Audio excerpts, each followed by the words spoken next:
Hello, everyone. My name is Charles. This is my first chance to try to record a game of mine. So I was at the St. Ambrose Church in Raleigh for to play some chess, and there were some really good matches. And I feel that this was a game that I played not there, but afterwards, and I figured I would try to record it and see how it works to be instructive. So I was the white squares here in this case, and we'll go through everything rather slowly, and I'll try to explain as much as I can. So I started off here with e5, or e4, I'm sorry, and my opponent played pawn to c5. So this is called the Sicilian defense, and basically the idea of the Sicilian defense is it will actually attempt to gain control of the center starting with d4. This is actually one of the most popular responses, especially in tournaments. The reason why I don't like to play it as black, number one, I'm always really aggressive. Number two, the Sicilian defense actually requires a lot of theory to really understand it. So what I have done is I use a system against it called the King's Indian attack, and any kind of King's Indian attack or Indian defense only refers to actually the pawns being moved up one. Chess actually originated in India thousands of years ago, and it was actually called chaturang, which means four legs. But pawns were only allowed to move one square at a time. It wasn't actually until the Renaissance age when chess actually became reborn. So, I'm going to start developing naturally. Knight f3, pawn to d6, just strengthening the c square. Now, d5 looks a little weak at this particular point in time, but usually after playing like a knight, playing, knight to c5 or knight to c6, knight to f6, pawn to e6, it actually goes really well. So this move kind of confused my opponent a little bit. I don't know if he's actually seen it. So pawn to g3, and this is actually the start of the King's Indian attack. The idea is that the king's home is his castle. So the idea is we're going to play pawn to g3, and then eventually bishop to g2, castle kingside, with then pawn to d3, knight b to d2, and really trying to strengthen things up here. So he goes knight to f6, pawn to d3. This does several things. One, if I needed my bishop to if my dark square bishop, if I wanted to really start using the dark squares, it's the only way for me to develop that. Knight c6, bishop to g2. This is also part of the King's Home's castle. So then, sorry guys. So then bishop to g4. Now this was kind of weird for me. I didn't really expect this move at all. Normally I would have seen pawn to e6 or pawn to e5. But, I think that black really just wanted to try to get rid of the knight. However, though, anytime that you see a threat happening, you have to analyze whether the threat is actually real or not. And in this particular case, if black were to capture the knight on f3 and queen took, or even the bishop took, white then eventually, after moving pawn to e4 to e5, would really have the long h1 to a8 diagonal, which really comes in play handy later on. So I just castle kingside. He plays pawn to e5. Knight b to d2. So the idea here is there are several squares that I would really like to go to. So one option I have is knight b to d2 to c4, which attacks the d6 square, and then actually come to e3. And the idea is that it can actually just push that bishop away, and then eventually hopefully get to f5 as one of his final landing squares. So he plays bishop to e7. Now, this next move is probably going to look really weird to you, but I'm going to try as best as I can to explain why I made this move. And that's pawn to a4. So, pawn to a4 actually does several things. Number one, it can activate the rook from rook to a rook on the a file if I need to actually start to get in that direction. But primarily, what I don't want to happen is for black to actually play pawn to b5. Um, so pawn to b5 looks really bad for white, as if he can actually start playing that like pawn to b5, pawn to a6, knight to a5. Eventually, then like playing like queen to c, queen to b6, and really just kind of getting some kind of queen side attack and allow the king side to collapse. So he then plays, he castles kingside, which is fine, no real problem with this. Rook to e1. He plays pawn to a5.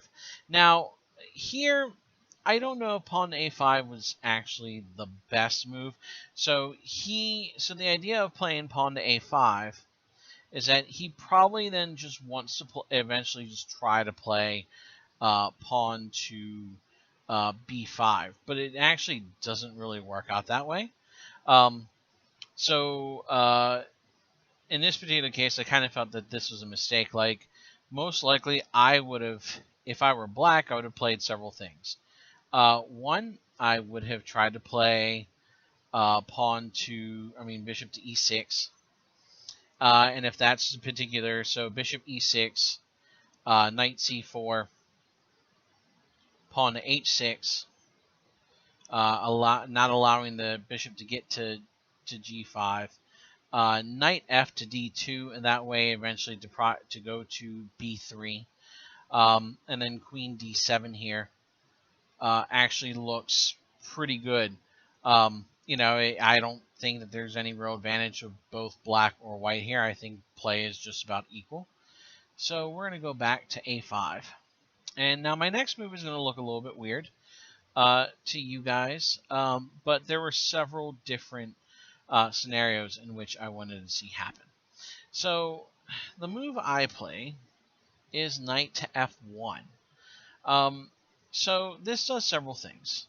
Number one, it still allows me to get to e3, which also still allows my bishop to go away. However, if any point in time I needed to play pawn to h3, right there, the knight on f1 can actually go to h2 and then to g4 if necessary. So this still does the same thing. I could have played knight to d4 to get to e3, but I don't want him actually pushing d5 just yet. So now he plays queen to c8. And this is where I feel like this is the first inaccuracy of black. So I think, what I think he's trying to accomplish is that he wants to try to control the light colored squares by eventually trading the basically using the bishop to come to h3, my take h3, and then like he can bring the queen down, and then with the knight going to g4, trying to threaten mate on h2. But in this particular case, what I probably would have done here, and I think it's just fine, you could still play bishop to e6, but knight to d4. So I think knight to d4 here is actually pretty good, because now, like, for example, if I go knight to e3, knight takes f3 check, bishop takes f3, bishop goes to e6. He doesn't really want to trade bishops right now. Pawn to b3, pawn to h6, again preventing the g5. Knight to c4, and then rook to e8.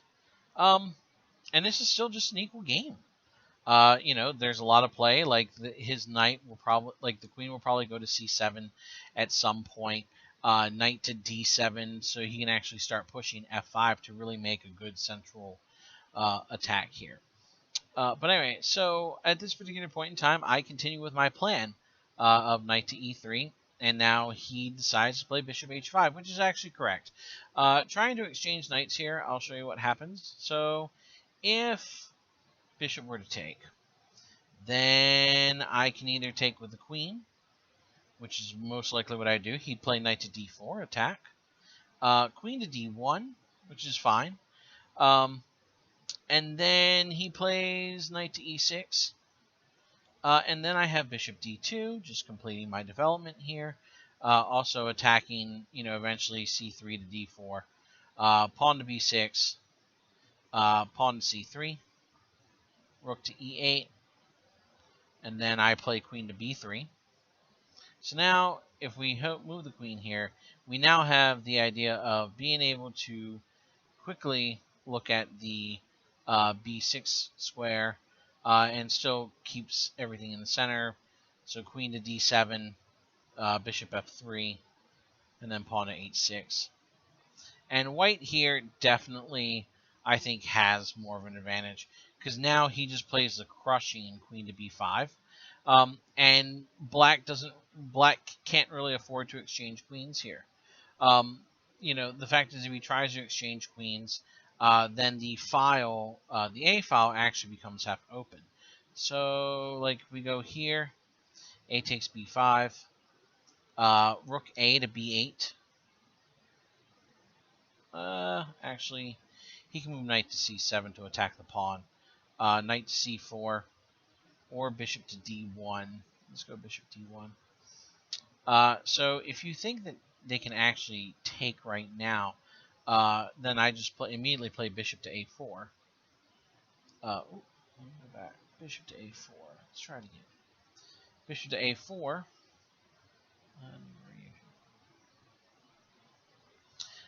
Bishop to a4, and you see that I have that pin there. So let's go back to the original bishop h5. And now I play queen to d2. The idea is that I actually don't need to activate my bishop just yet. With the eventual push of b3, c3 to d4, then I can just move the bishop to d2. Or the idea is playing pawn to b3, allowing the bishop to go to a3. So if he attempts to move into the center with d5, I've got some pretty good ground coverage there. So he plays knight to g4. He wants to try to trade knights, and it doesn't really matter to me. I particularly want to keep my knights here. I think I have a lot of counterplay, so I just play knight to f4, or knight to f5. I'm sorry. So he plays queen to d8.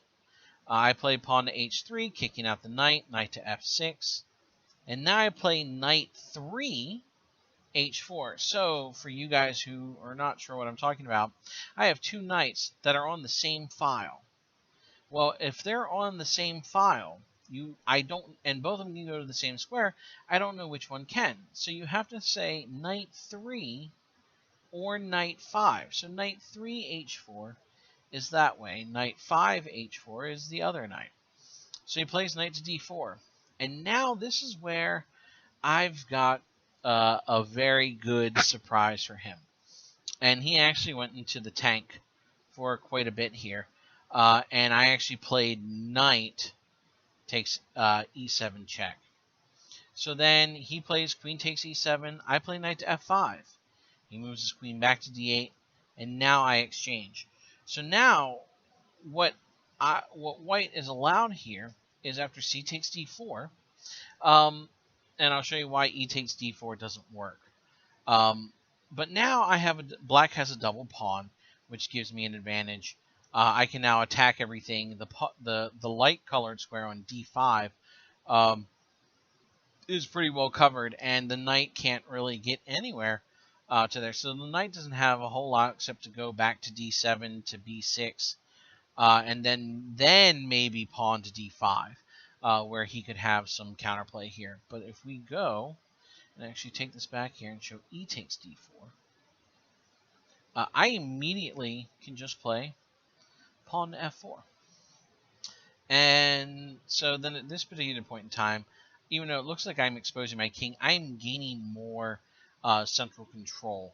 And then eventually I can then just push, pawn to f5, really just restricting black's space here. So, but even then, after still realizing the play that I really wanted, I still go with pawn to f4, even though pawn to c3 actually works as well. So e takes f4, g takes f4, rook to c8, and now I play pawn to b3. So now this is where I have several options. One is moving the bishop to b2 to attack the d4 square, bishop to a3, pinning the pawn on d6 because the rook is on f8. So there are several things there, and then I can just play queen to f2, also attacking the d4. So he plays pawn to b6, and I play queen f2. He plays pawn to h6. Again, he really doesn't want the queen to get around there. He thinks that he can easily defend the g5 square. Sorry, it's past midnight here. I'm kind of tired. So queen takes d4 immediately. I could have played bishop to a3 there, but I felt this was actually better. So bishop to g6. Now I play pawn to f5. So I'm really beginning to just put down the screws here. So he plays bishop h7. And I'm pretty sure you're wondering why he just didn't play bishop to h5. Kind of seems weird here, but now I can play bishop to f4. And bishop to f4, the knight has to defend. So he has to go knight to e8. And now I play rook a to b1. And this just allows the pawn push if necessary. Queen to c7. So now he wants to attack the c2 square. And now I push pawn to c4. And now you can see here, I have total control of the light-colored squares. My bishop, all I have to do is just start to activate it. It wouldn't take a whole lot to really start a push here. So, however, after bishop to h7, bishop a3, knight to e8, rook to f1, queen to f6. And now this is where I thought about several things. Number one, do I actually want to trade queens here, or do I want to play like pawn to c3, allowing the queen to take and then having the extra pawn in the center? And I realize now here I have such a spatial advantage that there are time for some tactics here. So at this particular point, I am going to take. And now he plays g takes f6. Or I'm sorry, he plays knight takes f6. And now I play bishop takes d6. He plays rook b to c8. Bishop takes f8. King takes f8.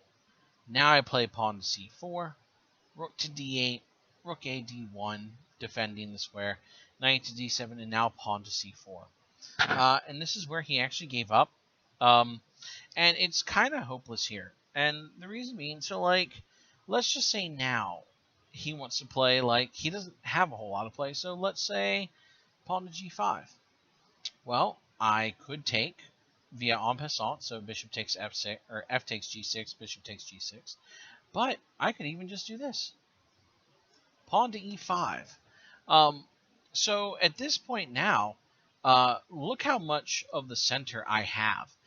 His bishop is just really locked in. It's not going to do anything.